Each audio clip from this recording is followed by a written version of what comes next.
Mesdames, Messieurs, bonsoir. À l'émission Le Touche à tout, ce soir, j'ai le plaisir de recevoir la directrice de la maison qu'on appelle la JT. Alors, j'ai le plaisir d'avoir Chantal Tanguay. Bonsoir, Chantal. Bonsoir. Alors, j'ai pris bien soin de faire une coupure entre le mot la JT. Oui.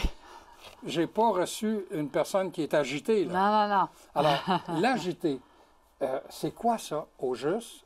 Rappelle-nous, c'est quelle sorte d'organisme que vous êtes, vous, à la JT? Okay. Bien, la JT, c'est la maison d'aide et d'hébergement pour les femmes victimes de violences conjugales et leurs enfants. On existe depuis 36 ans. Et, 36 ans. Ouais. Et les premières années, c'est sûr qu'on avait beaucoup à démontrer que ça existait, la violence conjugale faite aux femmes. On avait beaucoup à démontrer que ce n'était pas des femmes battues, parce que tout le monde nous disait « Ah oui, c'est la maison pour femmes battues ». Maintenant, ça va être occasionnel que ça arrive que quelqu'un appelle la violence conjugale, la violence, les femmes battues. Mais on se fait un devoir de le reprendre parce qu'on dit toujours on n'a pas besoin, c'est pas juste d'être violenté physiquement, la violence conjugale. Dans la violence conjugale, il y a tout le contrôle, il y a toute la violence psychologique, il y a d'atteindre l'intégrité de la personne pour en faire quelqu'un qui va rester sous son emprise. Oui.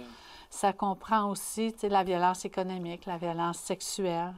C'est que ça a l'esprit large, la violence conjugale. Oui. Tu disais là, que ça fait 36 ans. Oui. Alors là, on est en 2019. Oui. Donc, ça a commencé ça, en 86. Oui. Bon. Aujourd'hui, je vais poser une 86, question. Oui. Ouais, 83? 83 non, mars plutôt. 83, hein? Ah, si oui, les calculs sont bons. Ah oui, c'est moi là, qui ne sais pas calculer. Ouais. Mars 83. C'est ça. Là, je vais dire une niaiserie, là, mais c'est encore utile, ça, la JT aujourd'hui? Bien, moi, je vous dirais que oui, mais je vous invite aussi à lire les journaux, à regarder les émissions de télévision, à écouter les bulletins de nouvelles. Et il y a beaucoup de situations qui sont beaucoup plus mises à la connaissance de la population maintenant. Avant ça, c'était plus caché. Oui, oui. Mais oui, il y en a encore trop. Nous, dans le fond, on aimerait bien perdre nos emplois parce qu'on n'aurait plus besoin d'avoir une maison d'hébergement, mais ce n'est pas ce qui se passe pour le moment. C'est pas ce qui se passe pour le moment. Toi, Chantal, tu es là depuis combien d'années? Ça fait 35 ans. Ça fait 35 ans. Tu as J'ai commencé toute jeune. J'étais très, très jeune, oui. Et tu es directrice de la maison depuis combien d'années? Mais ça fait environ 18 ans, oui, que je suis directrice. 18 ans. Ouais. Et il y a 36 ans, c'est quoi qui a incité des gens à dire on a besoin d'un tel service? Bien, il y a eu une volonté gouvernementale de mettre sur pied des maisons d'hébergement à la grandeur du Québec. Et à Thetford, la population s'est mobilisée à partir du Centre Femmes, les policiers, les intervenants sociaux du CLSC dans le temps, là, des services sociaux. Et ensemble, ils ont présenté un projet, ils ont mis sur pied la maison d'hébergement et un coup mis sur pied, bien, moi, je suis arrivée l'année suivante. Là. OK. Ouais. Tu es arrivée là comme intervenante. Je suis arrivée là comme intervenante. C'était à ce moment-là des projets gouvernementaux. Au moment où ça a été mis sur pied, les subventions sont arrivées là, progressivement. Oui. Oui. Et quand on parle de la JT, JT, c'est, disons, le féminin du mot gîte. C'est ça. C'est ça, hein, c'est ça. Alors, vous êtes un hébergement. Oui. Là, tu me dis que c'est une maison pour des femmes qui vivent une problématique, un problème de violence. Oui. Pas juste physique, mais toutes les violences, tu en as énuméré plusieurs. Mais quel genre de service, là? Bon, vous hébergez des gens, mais vous faites quoi avec ces femmes-là? Parce que c'est des femmes qui sont là. C'est des femmes et leurs enfants. Et leurs enfants. C'est ça. On héberge les femmes et leurs enfants quand, bon, souvent, il nous arrive soit d'urgence ou avec une préparation parce qu'on donne aussi des entrevues, des consultations sans hébergement. C'est que ça arrive aussi que des femmes vont nous arriver en hébergement qu'elles ont fait un processus de réflexion à savoir, c'est-tu bien ça que je vis? C'est quoi le malaise que j'ai? C'est quoi qui se passe pour que je sois aussi mal? C'est que si vraiment elle se reconnaît dans la problématique de la violence conjugale, parce que des fois, c'est pas si facile à identifier pour une femme parce que la façon que ça fonctionne, ben c'est souvent, ben elle est mise à contribution à trouver c'est quoi le problème. C'est quoi le problème? C'est quoi qu'elle fait qui n'est pas correct? C'est quoi? C'est que la mire est plus mise sur elle, ses agissements, que le fonctionnement de son conjoint. Ouais.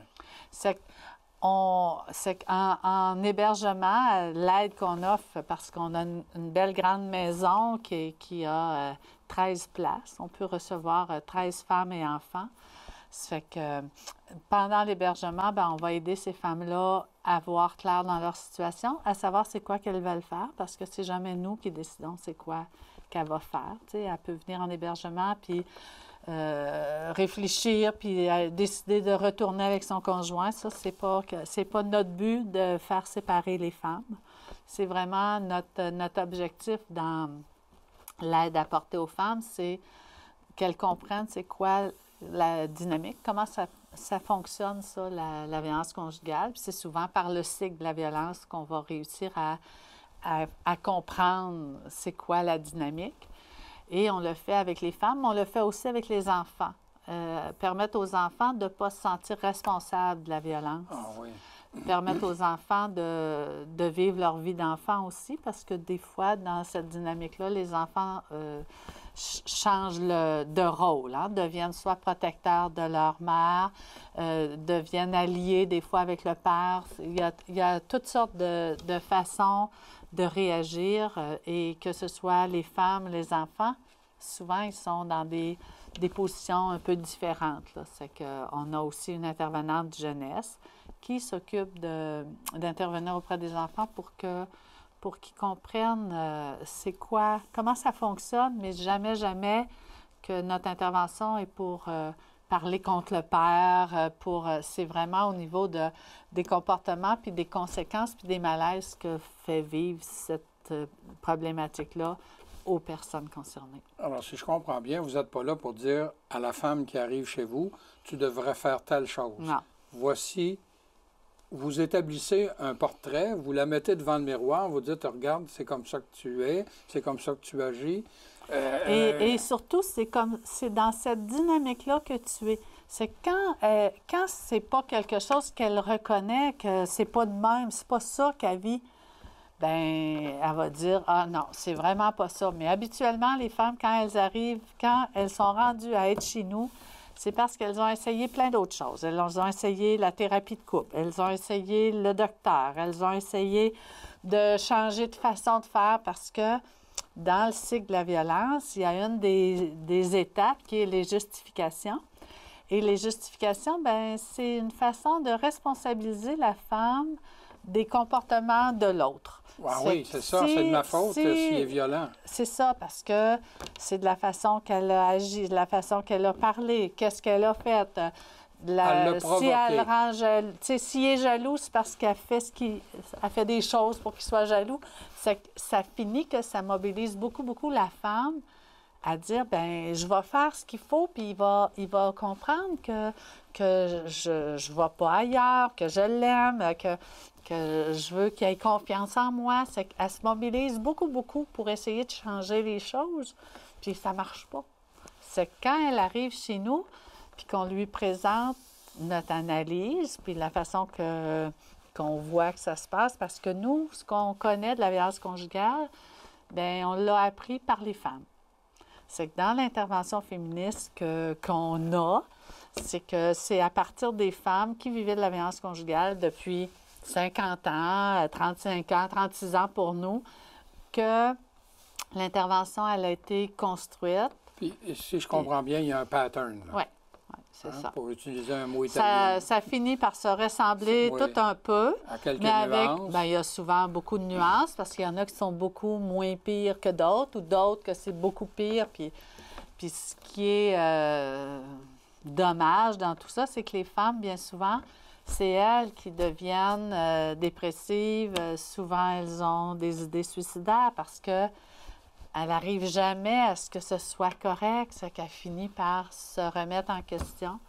Il y a même des femmes qui vont développer un problème de santé mentale, d'autres vont développer un problème de consommation parce qu'on cherche le mieux-être, on cherche l'harmonie dans le couple, puis tout le monde, hein, quand ils sont en couple ou qu'ils fondent une famille, ils souhaitent réussir, puis avoir l'harmonie, puis être bien. C'est que quand c'est sollicité de dire, ben qu'est-ce que je pourrais faire encore de plus pour arranger les choses, puis qu'ils soient contents, puis qu'ils soient bien, puis qu'ils agissent autrement. Oui. Et une femme qui a recours à vos services, vos services, peut rester à la maison d'hébergement pendant combien de temps? Bien, c'est selon son besoin. Ça peut être une journée, comme ça peut être quelques mois. Une femme qui a à prendre, premièrement, à comprendre ce qui se passe, à prendre une décision, à voir comment ça s'articule, tout ça. T'sais. Si elle en vient à se dire, ben il n'y a rien à faire, j'y retournerai pas, bien, de faire la demande de garde des enfants, de faire une procédure de séparation à la cour, bien ça peut prendre 2-3 mois. Là. Et pendant ce temps-là, vous les hébergez? Oui. Puis même après, si elle part parce qu'elle a trouvé soit son logement ou bien on continue à leur aider, même s'ils ne sont plus en hébergement, après l'hébergement. Recourir au service de l'AJT, ça coûte combien pour une personne qui se présente chez vous, là? Les services sont tous gratuits. Même pour une femme qui va rester là quelques mois? Oui. Oui. Alors là, c'est nourri, hébergé. On est un organisme subventionné, oui. Et avec les travailleurs, vous avez combien de personnel? Vous êtes combien? Bien, on est à peu près une quinzaine. Là, une quinzaine. On est un milieu de vie. On est ouvert 24 heures sur 24, 7 jours par semaine. Là, oui. Et depuis 36 ans, on n'a jamais fermé. Même pour les réparations, même pour les vacances, jamais on a fermé. Parce qu'on est un service essentiel. C'est une question souvent de sécurité aussi. Là. Oui. Et je sais que je vais te poser une question que tu ne me répondras pas, mais elle est située à quel endroit déjà, la maison? Elle est à Thetford-Mines. À Thetford-Mines, oui. Bon. Non, c'est une adresse confidentielle, encore là, pour la sécurité. Il y a souvent des gens qui nous disent « Ah, je le sais, c'est où? » Bien, si vous savez c'est où, dites-le pas, parce que c'est une façon de garder une sécurité, une barrière psychologique.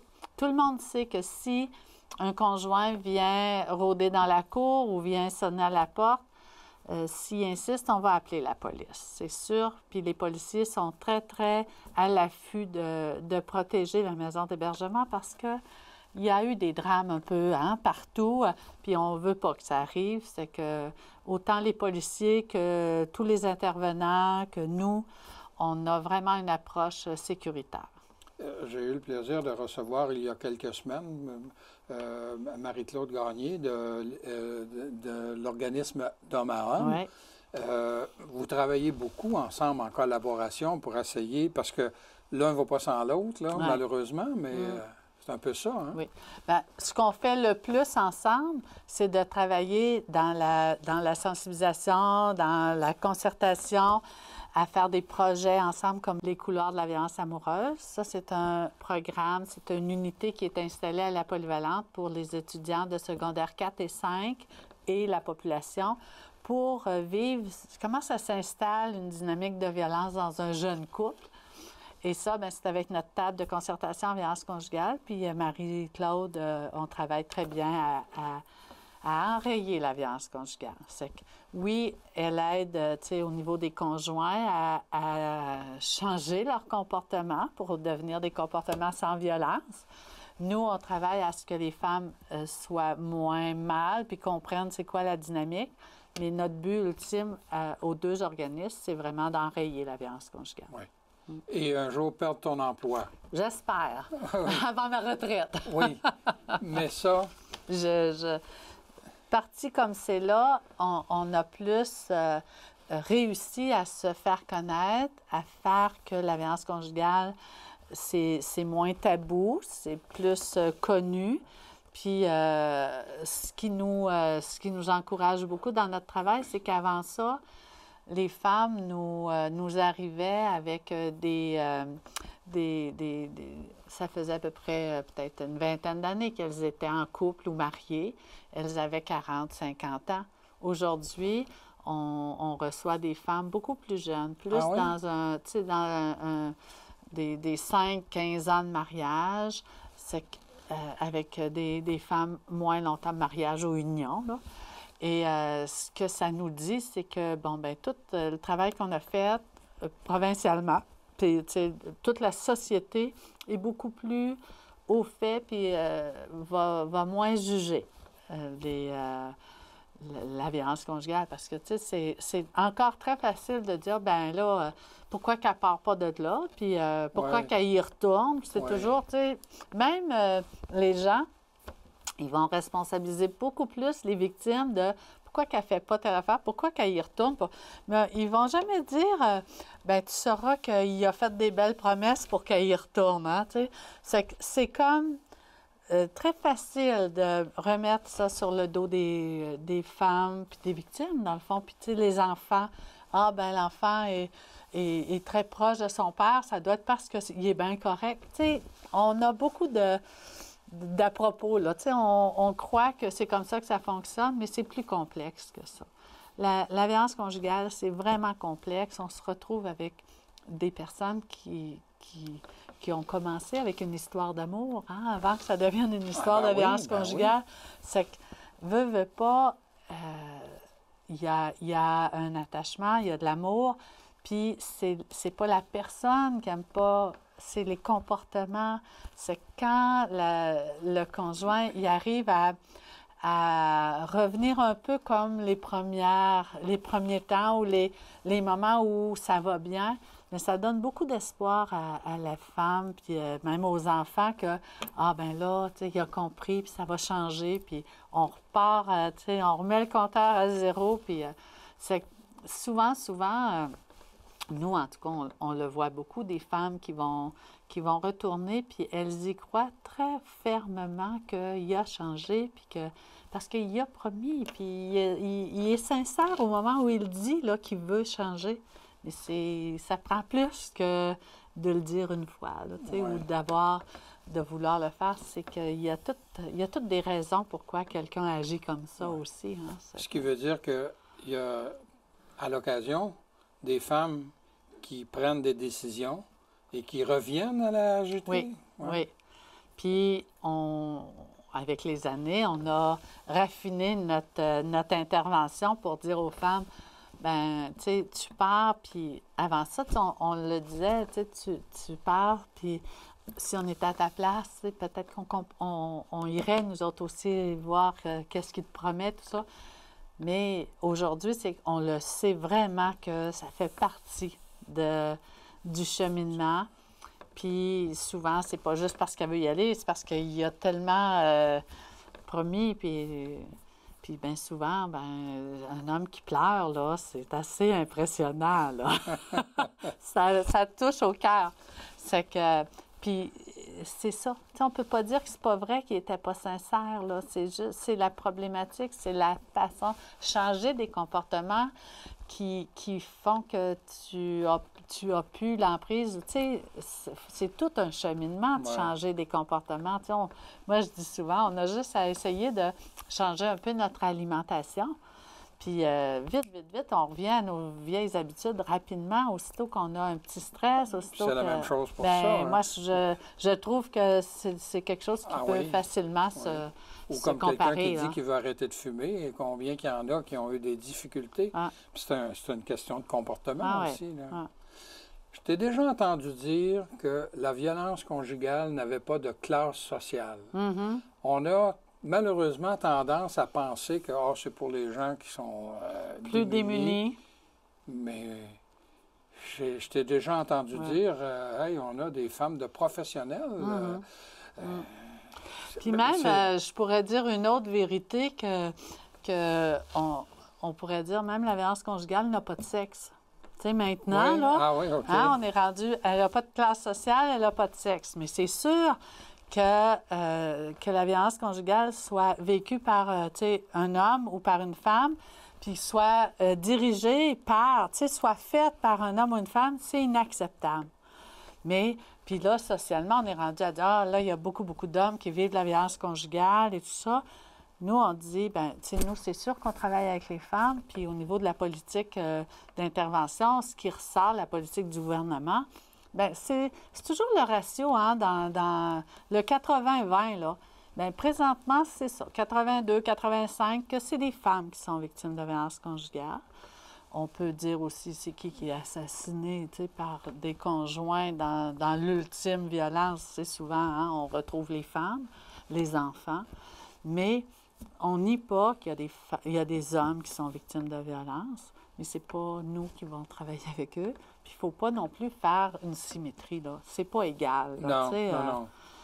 Puis, mais c'est à ce niveau-là. Puis au niveau des classes sociales, c'est certain qu'il y a des femmes de n'importe quelle classe sociale, mais ça arrive aussi qu'il y a des femmes, quand ils sont plus argentés, bien, peuvent aller consulter soit en privé ou vont venir aussi nous rencontrer, mais sans hébergement. Nous, on fait de la consultation sans C'est au niveau de la hébergement. consultation, ça, OK. C'est que, tu sais, souvent, le besoin d'hébergement peut être moins évident, mais en même temps, il y a des femmes qui n'ont pas le choix parce que c'est une question de sécurité.